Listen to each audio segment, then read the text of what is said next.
안녕하세요. 김다니엘입니다.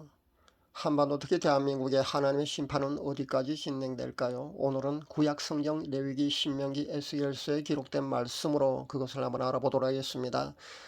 지금 한반도는 분명히 하나님의 심판이 현재 진행형으로 진행 중에 있습니다. 실감나지 않습니까? 하나님의 심판인 줄도 여전히 모르시겠다고요. 기도의 뿌리 꺼진 한국교회는 현재 하나님의 심판의 한가운데 있으면서도 여전히 깨닫지 못하고 있습니다. 눈앞에 보이는 코로나로 인한 그 비대면 예배로 교회의 문이 닫힌 현 상황만 그렇게 가슴 아픕니까? 동성애 차별화법 같은 그런 악법이 제정돼서 서구 유럽처럼 한국 교회도 풍비박산날 그런 상황만 염려되십니까? 물론 바로 코앞에 닥친 문제니까 가슴 아프고 염려가 될 겁니다. 그것이 당연합니다. 그나마도 그렇게 가슴 아파하고 염려하는 그런 크리스찬들과 목회자들이 그렇게 많지 않아서 걱정입니다. 그러나 한국교회는 지금의 이 상황이 왜 전개되고 있는지, 그 원인은 무엇인지에 대해서 한번 깊이 생각해 보아야 합니다. 그런데도 깨닫지 못한다면 한국교회는 희망이 없습니다. 지금 이 나라는 정상이 아닙니다. 아주 심각합니다. 중병 환자가 호수에 연결된 인공호흡기 의존해서 그렇게 숨을 쉬고 있는, 바로 죽기 일보 직전에 있는 것이 바로 한국, 대한민국이라는 겁니다. 그런데도 여전히 깨닫지 못하는 것은 우리가 서서히 가열된 냄비 속의 개구리와 같기 때문에 눈치채지 못하고 있을 뿐입니다. 한반도 특히 대한민국에 대한 하나님의 심판은 현재 진행형, 그러니까 현재 진행 중에 있다는 겁니다. 그리고 이미 그 심판은 하나님의 마지막 그 심판의 도구인 마지막 카드까지 쓰지 않으시면, 하나님이 사용하지 않으시면 안 되는 그런 상황으로 치닫고 있다는 겁니다. 오늘은 제가 거기에 대해서 성경에 근거해서 알아보도록 하겠습니다. 첫 번째는 악한 지도자가 나왔습니다. 레위기 26장 17절에 의하면 악한 지도자가 나오는 것이 바로 하나님의 심판이라고 그렇게 분명히 나와 있습니다. 벌써 4년이 지났네요. 이 좌파 독재 정권의 악한 지도자가 왜 나왔겠습니까? 그것은 부산 백스코에서 열린 그 WCC 부산 총회 유치 그것 때문입니다. 그러니까 WCC, WA, NCCK, 그러니까 한국 교회가 배도에 가담했기 때문에 악한 지도자가 나왔다는 겁니다. 그리고 한국 교회의 죄악에 대한 결과물입니다.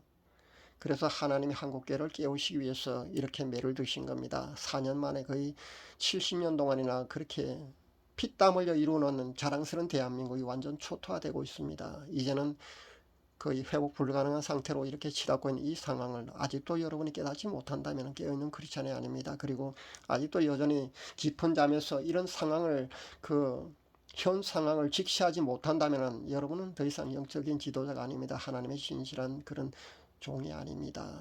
정신 차려야 합니다. 두 번째, 경제가 극심하게 어려워집니다. 레위기 26장 18절에서 20절, 그리고 레위기 26장 29절에 의하면 경제가 극심하게 어려워지는 것도 하나님의 심판이라는 겁니다. 굳이 제가 설명을 드리지 않아도 지금의 상황은 IMF 때보다, 그 상황보다 훨씬 더 심각합니다. 코로나 팬데믹 이전에 이미 한국 경제는 박살이 났었습니다. 기근을 현대적으로 해석한다면 경제적 폭망이라고 할 수 있는데요. 제가 여기에 대한 예언은 아마 우리나라에서 아마 거의 제일 처음으로 발표했던 것이 아닌가, 저는 그렇게 생각합니다. 제가 그 당시는 유튜브를 하지 않았기 때문에 그 카카오 스토리를 통해서 제가 발표를 했었거든요. 2018년 12월 3일자 제 카카오 스토리에 보니까 발표된 것을 제가 다시 한번 찾아보았습니다. 그때 제가 보고 발표한 것을 다시 한번 소개해 드리겠습니다. 유튜브를 접하는 여러분들은 아마 제가 한 그 예언을 아마 모르시고 계시기 때문에 제가 다시 한번 발표합니다. 2018년 12월 3일자 제 카카오 스토리에 발표를 했던 그 예언은 바로 이겁니다. 제가 본 장면은 이겁니다. 사람들이 줄을 지어서 가길래 저도 한번 따라가 보았습니다. 그런데 어떤 큰 실내로 들어가더군요. 저도 그 실내로 따라가 보았습니다. 근데 사람들이 식탁 위에 앉아서 큰 접시에 담긴 무언가를 뜯어 먹길래 저는 닭백숙을 먹는가 싶어서 그렇게 생각하자마자 그 장면이 클로즈업 되어서 제게 보이더군요. 근데 놀라운 것은 그것이 그 닭이 아니라 갓난 어린아이를 삶은 것을 뜯어먹더라는 겁니다. 그런 장면이 클로즈업 되어서 보였습니다. 성경에도 분명히 그렇게 나와 있거든요. 저는 그것을 보고 경제 폭망이라고 극심한 경제 불황이라고 그렇게 예언한 것은 제가 그 성경에 그런 장면이 나와 있기 때문에 제가 그것을 경제 불황이라고 그렇게 해석할 수 있었던 겁니다. 성경에 보면 이스라엘이 멸망할 때 그 워낙 먹을 것이 없게 되자 예루살렘 성 안에 있던 그 부녀자들이 자신의 아이를 삶아서 먹었다는 기록이 그렇게 나오거든요. 저는 그것을 보고 이것은 경제 불황을 말하는구나 그렇게 깨달았던 겁니다. 그래서 발표를 했었습니다. 실제 북한에서도 그 고난의 행군 때 수백만 명이 굶어 죽을 때 양식을 구하러 나갔던 엄마가 양식을 구하지 못하고 집으로 그렇게 들어서니까 새끼 돼지가 마당에서 달려 나오더라는 겁니다. 그래서 너무나 기뻐서 그 새끼 돼지를 잡아서 먹고 정신을 차려보니까 그것은 새끼 돼지가 아니라 바로 자기 자식이다라는 그런 이야기가 있습니다. 그러니까 이 어머니는 너무나 그 극심한 그 굶주림 속에서 헛것을 본 겁니다. 새끼 돼지를 자기 자식을 새끼 돼지로 그렇게 착하게 해서 그렇게 잡아먹었다는 겁니다. 근데 이건 실제 상황으로 실제 북한에서 있었던 얘기랍니다. 그러니까 고난의 행군 때 실제 북한에서 일어났던 그런 일입니다. 이 엄마는 그만 실성해 버렸다는 그런 그 북한에서 전해져 내려온 실제 이런 이야기가 있습니다. 전 그래서 이 장면을 보고 제가 본 장면을 보고 우리나라의 그 극심한 경제 불황이 닥칠 것이라고 그렇게 예언을 할 수 있었던 겁니다. 제가 이 예언을 발표한 뒤에 3개월 이상이 지난 뒤에 예적 그 선한 길이라는 그 유튜브 채널에서 우리나라의 경제 불황을 역시 저처럼 예언을 하고 있더군요. 근거 자료는 여러분이 그 예적 선한길 가는 그 채널을 한번 찾아보셔서 한번 대조해 볼 수 있기를 바랍니다. 제가 카카오스트를 통해서 발표한 것은 2018년 12월 3일자고요. 분명히 3개월 이상 뒤에 그 유튜브 채널에서 예적 그 선한길이라는 그 유튜브 채널에서 그렇게 발표를 했었습니다. 제가 3개월 이상 일찍 그렇게 발표를 했던 겁니다. 지금의 경제 상황은 여러분 어떻다고 보십니까? 정책 실패로 인해서 경제 폭망을 이미 가져왔는데다가 코로나로 인해서 엎친 데 덮친 격으로 지금 대한민국의 경제 상황은 죽기 일보 직전입니다. 회복 불가능한 상태로 이미 진입했습니다. 그나마 여러분 중에 혹시 직장 생활하는 사람들은 그렇게 숨이라도 쉴 수 있는 그런 상태일 줄 압니다. 그런데 자영업자들과 중소기업을 운영하는 사람들은 아주 심각합니다. 며칠 전에 제가 신문에 헤드라인 그 뉴스를 잠깐 보았는데요. 자영업자의 거의 한 60% 가까이 자영업자들이 폐업을 고려하고 있답니다. 아주 나라가 거덜납니다. 아주 심각한 상태입니다. 나라의 빚이 얼마나 되는지 여러분 아십니까? 한번 자료를 찾아보십시오. 우리 자녀들 미래 후손들이 그 나라의 빚을 어떻게 다 감당할지 정말 걱정됩니다. 세 번째, 미세먼지로 덮이는 것도 하나님의 심판이라는 겁니다. 신명기 28장 24절에 분명히 그렇게 나와 있습니다. 미세먼지 황사로 온통 나라가 뒤덮인 적이 있습니다. 여러분 기억나십니까? 지금은 중국발 황사가 코로나로 인해서 그렇게 발생하지 않고 있습니다만 코로나가 발생하기 이전에 그러니까 2019년, 2018년의 상황을 여러분 한번 기억을 더듬어 보십시오. 여러분도 기억하실 겁니다. 중국발 황사 그러니까 미세먼지가 우리나라를 아주 뒤덮었습니다. 그렇게 하루가 멀다고 나라가 온통 뿌였습니다. 호흡기 질환자는 얼마나 많았고요. 설마 여러분 벌써 다 잊어버리신 건 아닐 줄 압니다. 이 미세먼지도 성경에 보면 분명히 하나님의 심판의 도구로 쓰여졌다는 겁니다. 분명히 하나님의 심판입니다. 자연재해를 두고 인본주의자 그 목회자들은 자연재해를 두고 하나님의 심판을 놓는다고 혹시 무민한 다음에 그렇게 비판하고 있는 것을 저는 많이 봅니다만은 이분들은 아마 구약 성경을 보지 않는가 봅니다. 우박이라든가 그 폭우가 내리는 것도 그렇게 자연재해 그런 모든 것들도 사실은 하나님의 심판의 도구로 쓰여지고 있거든요. 그렇게 쓰여졌었습니다. 구약 시대 보면은. 그런데 왜 사람들은 그 인본주의 목회자들은 과학적으로 다 설명되는 그런 자연재해를 가지고 혹시무민한다면서 그것은 하나님의 심판에 아인하면서 말도 안 된다면서 그렇게 그 하나님의 심판을 운운하는 것을 보고 그런 유튜브 복음 사역자나 목회자를 보고 그 비판을 하고 있습니다. 여러분 누가 맞습니까? 누가 더 성경적으로 제대로 하나님의 뜻을 제대로 분별하고 있습니까? 여러분 스스로 한번 판단해 볼 수 있기를 바랍니다. 네 번째, 전염병과 유혈사태도 하나님의 심판이라는 겁니다. 에스겔서 5장 17절에 분명히 그렇게 나와 있습니다. 제가 이것은 봉독해 드리겠습니다. 내가 기근과 사나운 짐승을 너희에게 보내 외롭게 하고 너희 가운데 그 전염병과 살육이 일어나게 하고 또 칼이 너희에게 임하게 하리라. 여기에 전염병과 살육이 나옵니다. 이것이 분명히 하나님의 심판이라는 겁니다. 그리고 칼이 나오는데요. 이 칼은 바로 그 전쟁을 말하거든요. 여러분 비단 그 코로나가 그 비단 그 우리나라만 한정된 것은 분명히 아닙니다. 그리고 코로나가 그 하나님이 이 전염병을 만드셔갖고 이 세상에 창궐하게 그렇게 만드신 것은 분명히 아닙니다. 코로나 이 전염병은 실험실에서 우리 인간들이 사탄의 조종을 받는 그 사악한 집단의 그 어떤 계획에 의해서 그렇게 만들어지고 퍼뜨려진 게 맞습니다. 그런데 종말의 시나리오에 의하면은 하나님이 허용하셔서 지금 이렇게 창궐하게 된 거라는 것을 아셔야 한다는 겁니다. 그러니까 이 전염병은 바로 하나님의 심판이란 겁니다. 문제는 여기서 살육이라고 나와 있는 이 부분인데요. 이것은 전쟁이 아닌 그 유혈사태, 그 피 흘림을 말하고 있거든요. 예를 든다면 5.18 광주사태 같은 것을 말합니다. 며칠 전에 카스 친구인 모 집사님이 보내준 글을 제가 보았습니다. 이 글에 보면은 그 ROTC 8기 단톡방에 올라온 글인데 아마 이 메시지를 듣는 여러분 중에도 혹시 본 사람이 있을 줄 압니다. 현 정부가 그 임기 말 막가파식 그 국가 내란 계획을 그 추진하고 그 계획 중이라는 것을 미국이 입수하고 그 정밀 분석 작업에 들어갔다는 그런 내용입니다.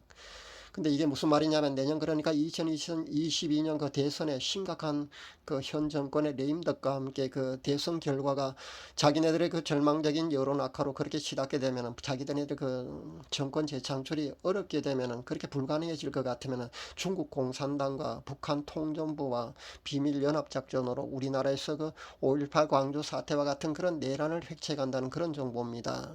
그렇게 해서 비상계엄령을 발동하고 그 보안법 폐지와 고려연방제 국회 입법안을 통과시켜서 내년에 대선 없이 바로 그렇게 조선민주주의 고려연방인민공화국을 대내외 선포하고 그렇게 그 돼버리고 난다면은 결국 자유대한민국은 이 지구상에서 영원히 사라지고 마는 그런 시나리오를 획책하고 있다는 그런 정보입니다.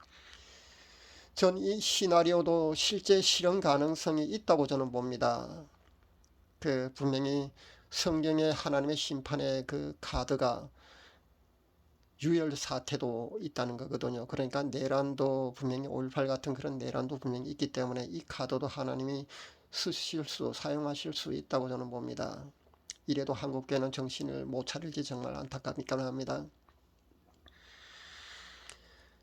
더 늦게 전 한국교회가 하루도 정신을 차리고 그 회개의 자리로 나아가야 합니다. 그렇지 않으면 하나님은 이런 카드도 아마 쓰실 겁니다. 부디 쓰여지지 않기를 저는 오늘도 간절히 기도합니다. 다섯 번째로 전쟁입니다.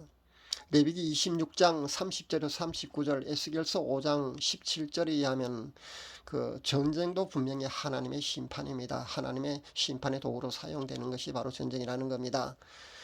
에스겔서 5장 17절에 칼이 바로 전쟁을 말하는 것이거든요.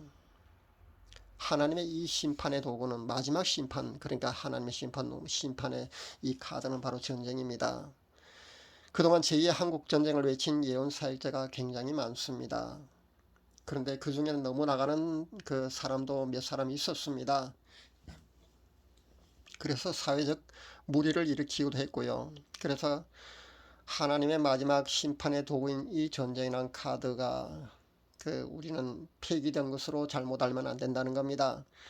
무리를 일으키고 지금까지 아직 일어나지 않았다고 해서 이 카드가 폐기 처분된 것은 분명히 아닙니다. 저도 핵폭발도 보았고요. 2번이나 보았습니다. 전쟁에 관한 것은 여러 번 보았습니다. 그런데 문제는 제가 확정으로 본 적은 없다는 겁니다. 전쟁이 그냥 하나님이 그 카드를 가지고 계시지만은 유예되고 있는 것으로 그렇게 보았습니다. 아직 일어나지 않았다고 전쟁 예언을 한 수많은 그 예언 사역자들을 거짓 예언자라면서 그렇게 혹세무민한다면서 미혹하고 있다면서 그런 외치던 성결교회 A 목사가 기억나네요. 최근에 아마 이 A 목사가 그렇게 전쟁 예언을 한 사람들을 보고 미혹한다면서 아마 거짓 예언자라고 거짓 그 선지자라고 그렇게 공격을 했던 것이 기억납니다. 근데 이 A 목사는 몇몇 그러니까 그 너댓 명의 다른 목사들과 함께 코앞에 닥친 교회 폐쇄나 그 동성애 및 차별금지법 같은 그런 악법에 대항해서 고군분투하고 있는 용기 있는 소수 목회자 중에 한 분입니다. 물론 한국교회는 배도에 대한 회개 운동도 하고 있는 걸로 압니다. 이 그 너댓 명의 목회자들 말입니다. 그런데 이 정도라도 깨어 있어서 그 시대 상황을 직시하면서 제대로 그 현 상황을 시대 상황을 인식하는 목회자도 사실 드문 그런 상황이라는 겁니다. 그래서 저는 참으로 칭찬을 받을 만하다고 생각합니다. 이런 목회자들 사실이 그 굉장히 많이 일어나야 되는데 그래야 우리 한국교회 희망이 있는데 그렇지 않은 것이 안타까운 뿐입니다. 사실 모두들 짓지 않는 개와 같은 그런 영적 지도자들이 대다수잖아요. 참으로 그 이런 너댓 명의 이런 목회자들에게 저는 뒤에서 박수를 보내고 응원합니다. 참으로 고무적이고 반가운 일이 아닐 수 없습니다. 그런데 이스라엘이 망할 때도 똑같았습니다. 영적 지도자들이 짓지 않는 개처럼 제 몫을 하지 않았거든요. 지금 나라가 풍전등화 같은 이런 상황인데 여전히 침묵하고 있는 한국교회 현주소와 똑같다는 겁니다. 여러분 이제 하나님이 쓰실 카드는 두 개밖에 없습니다. 4번과 5번 카드 말입니다. 4번의 그 유혈사태 그러니까 내란 같은 그런 유혈사태 그리고 5번 전쟁이란 카드 말입니다. 하나님의 4번은 쓰지 않고 5번은 쓰실지 5번은 쓰지 않고 4번을 쓰실지 아니면 그 두 개를 다 쓰실지 그것은 하나님의 주권에 속할 줄 압니다. 두 개 다 그 쓰셔도 우리는 아무 그 의문을 아무 그렇게 원망을 해서는 안 된다는 겁니다. 우리가 지금 지은 죄로는 벌써 여러 번 그 멸망을 당해도 그 충분할 만큼 우리가 하나님께 큰 죄를 지었다는 겁니다. 그러나 염치 없지만은 여전히 회개의 자리로 나갈 한국교를 바라면서 염치 없지만 그래도 우리는 마지막까지 하나님께 이 나라를 살려달라고 염치 없는 긍휼을 하나님께 구해야 합니다. 4번, 5번 두 카드가 다 쓰여지지 않았으면 좋겠습니다. 그러나 현 상황으로 본다면 결국 하나님은 마지막 카드, 전쟁이란 카드까지 하나님께서는 쓰실 수밖에 없지 않을까 생각해 봅니다. 기도 많이 해야 합니다. 하나님이 그 카드를 쓰시더라도 그 피와 그 규모가 축소되게 해달라고 우리는 그렇게 염치 없는 긍휼을 하나님께 계속해서 구해야 합니다. 우리의 눈물의 기도는 하나님의 마음을 움직일 줄 압니다. 그래서 그 피와 규모가 축소될 수는 있다고 저는 봅니다. 오늘은 이 하나님이 이 한반도에 특히 우리나라에 대한 심판을 어디까지 진행하실 것인지에 대해서 성경을 근거해서 한번 알아보았습니다. 이제 4번 카드와 5번 카드 두 장밖에 남지 않았습니다. 만약에 우리 한국교회가 출애굽 시 애굽의 바로왕처럼 그런 강팍한 마음을 가지고 여전히 회개의 자리로 나아가지 않는다면 결국 하나님께서는 마지막 카드까지 쓰시지 않을까 저는 생각해 봅니다. 그렇다면 결국 끝까지 가는 것이 되겠습니다. 끝까지 가는 것이겠죠. 그렇게 되지 않기를 오늘도 저는 간절히 기도합니다. 여러분도 염치 없는 긍휼이라도 하나님께 계속해서 구해야 합니다. 그것이 바로 우리 인간들의 몫이니까요. 하나님의 긍휼을 구하는 수밖에 없습니다. 그래서 4번, 5번 카드가 쓰여지지 않기를 오늘도 저는 간절히 기도합니다. 여러분도 간절히 기도에 동참해 주시기를 간절히 바랍니다. 감사합니다.